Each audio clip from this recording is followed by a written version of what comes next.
नमस्कार, आप देख रहे हैं रियल न्यूज़ और मैं आपके साथ हूं रवीश कुमार। आज हम जिस शख्स से आपको मिलाने जा रहे हैं, आपको परिचय कराने जा रहे हैं, जो खुद में एक मिसाल है। सबसे बड़ी बात है कि वो खुद की तैयारी भी करते हैं और लोगों को, विद्यार्थियों को तैयार भी करते हैं उस लेवल के लिए, और लेवल जो है सिविल सर्विसेज का है। उनका नाम भी बड़ा अनोखा है और चंपारण के वासी भी है। उनका नाम है बृजभूषण पांडे जी। आइए उनका स्वागत करते हैं और जानते हैं उनसे कुछ बातें। बहुत बहुत स्वागत है सर आपका हमारे रियल न्यूज़ में। Thank you very much. Thank you. सबसे पहला मेरा एक क्वेश्चन है आपके लिए। आपका एक नाम है, बड़ा खूबसूरत नाम है, बृजभूषण पांडे। इसका अर्थ क्या होता है? बृजभूषण का अर्थ होता है कृष्ण। ब्रिज जहाँ पे कृष्ण का जन्म हुआ था, और भूषण का मतलब होता है गहना, तो कृष्ण को लोग प्यार से बृजभूषण बोला करते हैं। ये अर्थ है। आप क्या करते हैं?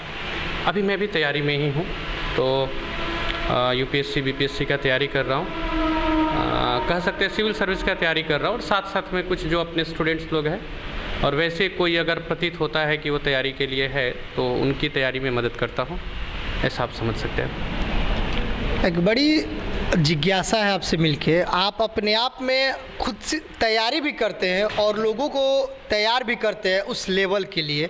आखिर आपके मन में, क्योंकि अक्सर देखा जाता है कि विद्यार्थी खुद के लिए बोलते हैं कि सेल्फ डिपेंडेंट बनो, अपनी से पढ़ाई खुद के लिए करते हैं, और आप पढ़ते हुए पढ़ाते हैं, इसके पीछे आपके मन में ये कैसे जिज्ञासा आई?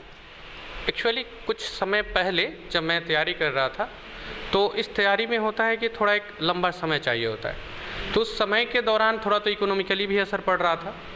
लेकिन एक दो स्टूडेंट्स मुझे मिले जो बहुत ज़्यादा इंथुजियास्टिक थे सिविल सर्विस के लिए, प्लस मैं जो उस दौरान एक स्ट्रगल से गुजर रहा था, तो मुझे लगा कि ये स्ट्रगल दूसरे को नहीं देखने को मिले, दूसरे को ना देखना पड़े। और अभी हम लोग जहाँ से है, जैसे बेतिया से, तो बहुत उच्च स्तर के शिक्षक भी अवेलेबल नहीं थे, तो काफ़ी मुझे भी परेशानियाँ उठानी पड़ी। ऐसा लगा कि फिर उन लोगों को परेशानियां नहीं उठानी हो, और मेरा भी थोड़ा इकोनॉमिकली मैं ठीक हो गया, इसलिए मैंने पढ़ाना प्रारंभ किया। लेकिन बड़ी वजह थी स्टूडेंट्स लोग बहुत अच्छे मिले थे मुझे। बिगिनिंग में जितने स्टूडेंट्स थे, उनके प्यार की वजह से मैंने पढ़ाना स्टार्ट कर दिया। आपकी पढ़ाई कहाँ से हुई है? जैसे हम लोग तो बचपन से सिलीगुड़ी चले गए, तो मेरी पढ़ाई जो थी वो सिलीगुड़ी से थी, और उसके बाद वहीं से BCA किया। फिर यहाँ बेतिया मामा के यहाँ रहने के लिए आया, श्री मनोज मिश्रा जी। तो उसके बाद यहाँ रह के घुमा फिरा, फिर मन लग गया और फिर तैयारी में जुट गया। अचानक ऐसा कुछ एक प्रेरणा हुआ, तो फिर तैयारी में जुट गया। बिहार में विद्यार्थियों का मोटो होता है ज़्यादातर कि जॉब हो जाए, छोटा मोटा जॉब हो जाए, अपना लाइफ चल जाए। और ये सिविल सर्विसेज का तैयारी, BPSC की तैयारी, जिसमें आप हाई लेवल, हाई रैंक के अधिकारी बनाते हैं, इसमें आपने भी बताया कि बहुत काफ़ी समय लगता है। तो आपके मन में कैसे प्रेरणा जगी कि हमको सिविल सर्विसेज की तैयारी करनी चाहिए और एक अधिकारी बनना चाहिए? एक्चुअली कुछ हद तक तो माहौल था यहाँ आने के बाद, और उसके बाद में कुछ मेरे पर्सनल करीबी ऐसे दोस्त थे जिन्होंने उकसाया, जिनकी वजह से, जिन्होंने प्रेरित किया मुझे इस क्षेत्र में आने के लिए। पहले तो मैं खुद ये सरकारी नौकरी वगैरह से दूर भागता था। मुझे लगता था कोचिंग करके ही मैं लंबा रन कर सकता हूँ, ज़्यादा पैसा कमा सकता हूँ। लेकिन कुछ दोस्त काफ़ी करीबी रहे, पर्सनल कुछ ऐसे फ्रेंड्स थे जिनके लिए मैं इस क्षेत्र में आया। आज 5 सितंबर है, टीचर्स डे है, और आप भी एक शिक्षक हैं। आपके भी कोई ना कोई गुरु होंगे और जो आपके प्रेरणादायक होंगे, उनके बारे में आपसे 2 लाइन जानना चाहते हैं। फर्स्ट ऑफ ऑल रवीश जी, मैं टीचर नहीं हूँ, क्योंकि टीचर बहुत बड़ा शब्द होता है। गुरु की बात की जाए तो हम सभी की पहली गुरु तो माँ होती ही हैं। तो मेरी भी माँ ने सबसे पहले मुझे शिक्षा ग्रहण कराया। उसके बाद मैं काफ़ी भाग्यशाली रहा कि श्री रविशंकर जी आर्ट ऑफ लिविंग के जरिए वो मेरे स्पिरिचुअल टीचर बने। उसके बाद मेरे मामा जी श्री संदीप कुमार मिश्रा जी, इन्होंने मेरी बेस बहुत अच्छे तरह से डिजाइन की। इस क्षेत्र में आने के बाद सिविल सर्विस के समय बेतिया में ही भी मिश्रा सर हैं, तो उनका काफ़ी योगदान रहा बेसिक क्लियर करने में, एटलीस्ट डर को भगाने में सर का बहुत बड़ा योगदान रहा। तो मैं आज इस रियल न्यूज़ के मंच से उन सभी को दिल से प्रणाम करता हूं जिन्होंने मेरे जीवन में मुझे कुछ भी सिखा पाया। जब सिलीगुड़ी थे तो सबूज दास नाम के एक थे जो अभी BJP के लिए IT प्रोफेशनल हैं, दैनिक विप्लव गांगुली करके थे। तो उन लोगों का जो समन्वय था मुझे लगता है कि वहाँ पे मुझे बहुत अच्छा एक बीज डाला गया मेरे ब्रेन में कि मैं कुछ बेहतर करूँ।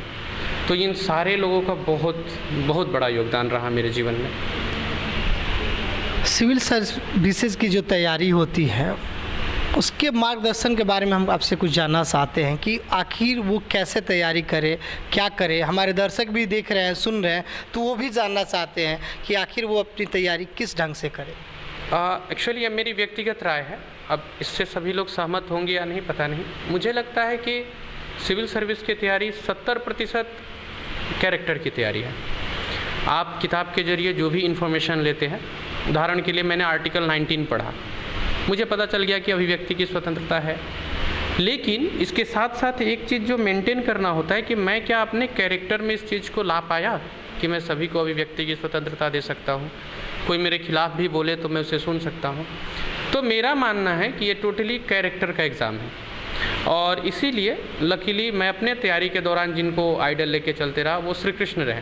मुझे लगा उनसे बड़ा प्रशासक कोई है नहीं। तो कोई भी जो तैयारी कर रहा है, मुझे सुन रहा है, वो कृष्ण को एक धार्मिक प्रतीक न माने।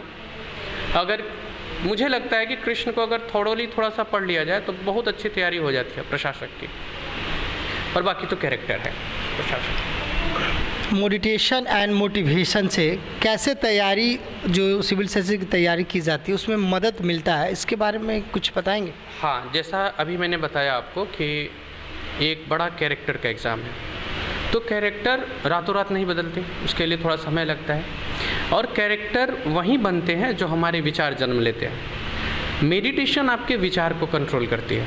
मेडिटेशन ये बताती है कि कैसे कौन सा रास्ता सही है, उस दुविधा में हमें नहीं पड़ने देती। तो ये मेडिटेशन करने से 3 फ़ायदे होते हैं। एक तो ब्रेन शार्प होता है, तो हम ज़्यादा से ज़्यादा चीज़ों को रिकलेक्ट कर सकते हैं ब्रेन में। दूसरा, आप सही डिसीजन लेने के काबिल होते हैं, और तीसरा, आप राह नहीं भटकते।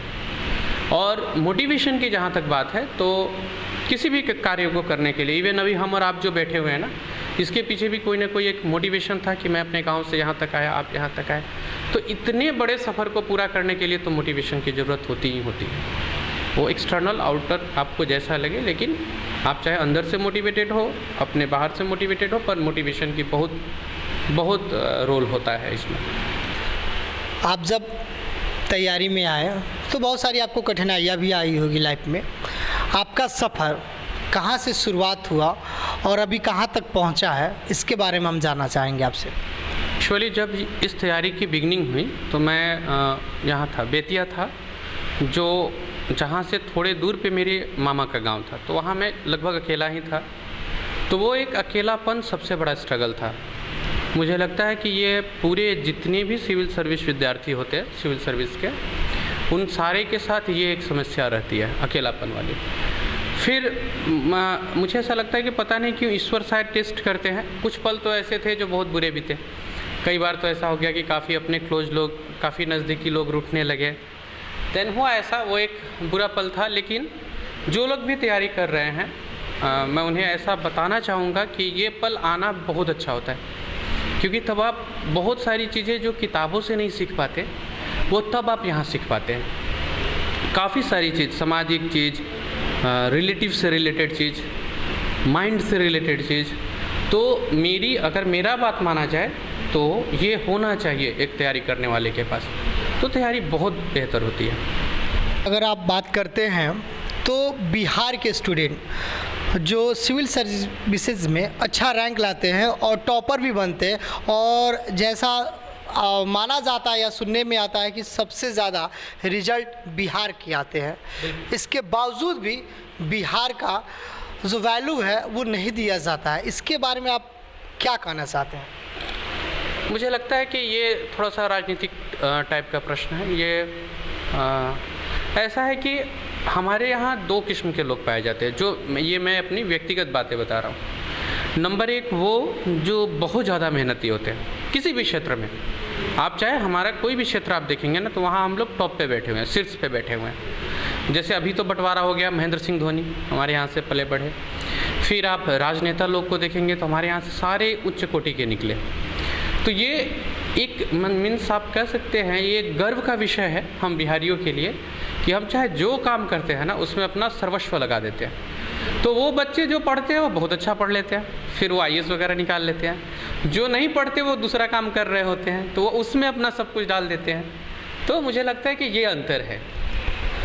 आप जो तैयारी कराते हैं सर, तो कहीं ना कहीं आपका क्या मोटो है कि कैसे बच्चे को कुछ अलग दे, अलग करे, जिससे वो जल्द से जल्द अपने लक्ष्य को प्राप्त कर सके? आखिर इसके बारे में आपका क्या एजेंडा है?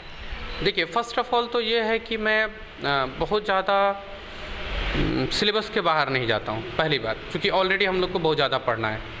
जैसे सिविल सर्विस में डेट से रिलेटेड क्वेश्चंस न के बराबर आते हैं, रेयरली कभी आया हो, और वो जो आता है वो कॉमन डेट्स आते हैं, तो न के बराबर आए हैं। अभी इसके लिए हम क्या देखते हैं कि किसी भी प्रकाशन का एक बच्चा मोटा सा बुक उठाता है और बहुत सारा डेट रटते जाता है। देन UPSC की बात की जाए तो ये साइंस एंड टेक का एग्ज़ाम लेता है, और बच्चे बहुत ज़्यादा डिपेंडेंट हो जाते हैं साइंस पे, जबकि साइंस से क्वेश्चन आते नहीं हैं। इकोलॉजी अभी इन्वायरमेंट 2014-15 के बाद बहुत बड़ा इशू है, क्योंकि इंडियन फॉरेस्ट सर्विस और इंडियन सिविल सर्विस दोनों का एग्ज़ाम एक साथ लिया जाता है, तो बड़ा फोकस होता है इन्वायरमेंट इकोलॉजी पे।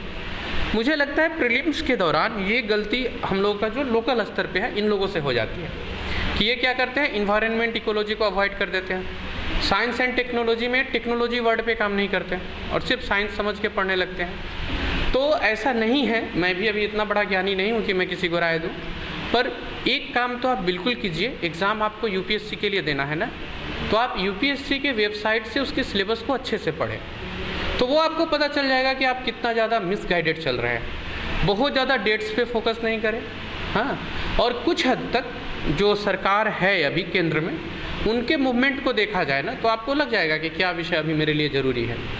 हाँ, करंट अफेयर्स का बहुत बड़ा योगदान होता है, वो सरकार के मूव से पता चल जाता है। सरकार क्या नई योजनाएं लेकर के आ रही है, उनका प्लानिंग क्या है, इंडिया आगे कहाँ जाएगा। क्योंकि ये एग्ज़ाम निकालने के बाद तो हम लोग मतलब ईश्वर करे अगर हम लोग निकाल पा रहे हैं तो वही काम करना है ना। तो उस बात के तरफ अगर ध्यान रहे और बहुत ज़्यादा रटने के लिए नहीं सोचा जाए तो एग्ज़ाम काफ़ी आसान हो जाता है, बहुत आसान हो जाता है। सर, आप हमारे चैनल रियल न्यूज़ के द्वारा जो बच्चे इसकी जिज्ञासा लेके अभी चल रहे हैं कि हम पढ़ाई कर रहे हैं तो हम सिविल सर्विसेज में जाएंगे, उनके बारे में आपका क्या गाइडलाइन होगा?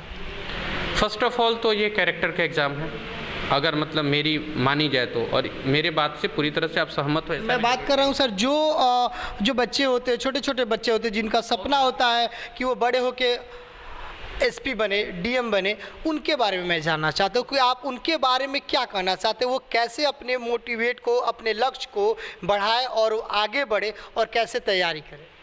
एक्चुअली जो छोटे बच्चे हैं, जैसे अभी हमारे पास भी तैयारी करने में काफ़ी बच्चे जो 11-12 के, कृतिका है, निशा है, तो इन लोगों को ये चीज़ दिया जाता है कि आप आगे चल के आप एक अगर प्रशासक बनना चाहते हैं तो अभी जो भी इन्फॉर्मेशन आपको मिल रहा है किताब के जरिए, आप उसको खूब इंटरेस्ट लेके पढ़ें और ये सोचें कि आप इसका यूज कहाँ कर सकते हैं। जो भी इन्फॉर्मेशन आपको मिल रहा है, आर्टिकल 25 आपने पढ़ा, धार्मिक स्वतंत्रता है हमारे यहाँ, तो आपके दिमाग में ये होना चाहिए कि इसका प्रयोग कहाँ करना है। हाँ, तो ऐसे करके मैं तैयारी कराता हूँ। और मुझे लगता है जो भी बच्चे आगे इसके लिए सोच रहे हैं सिविल सर्विस के लिए, तो उन्हें डेफिनेटली यही रखना चाहिए कि एक एक चीज़ का आप यूज कैसे करेंगे। ऐसा नहीं कि बस रट लिया, टीचर को सुना दिया फिर ख़त्म, ऐसा नहीं। और थोड़ा सा इंटरेस्ट ले तो बहुत बहुत इंटरेस्टिंग होती है ये तैयारी, बहुत मज़ेदार होती है। हम लोग बिहार के हैं, आप भी चंपारण के हैं। हमारे समाज सोसाइटी में अगर आप बात करते हैं, बच्चा का अगर हुनर होता है कि वो बड़ा बन के बड़ा अधिकारी बने, तो गार्जियन अपने हैसियत के अनुसार उसको दबा देता है कि बाबू मेरा उतना औकात नहीं है कि मैं तुम्हें DM बनाऊँ, SP बनाऊँ, सिविल सर्विसेज की तैयारी कराऊँ।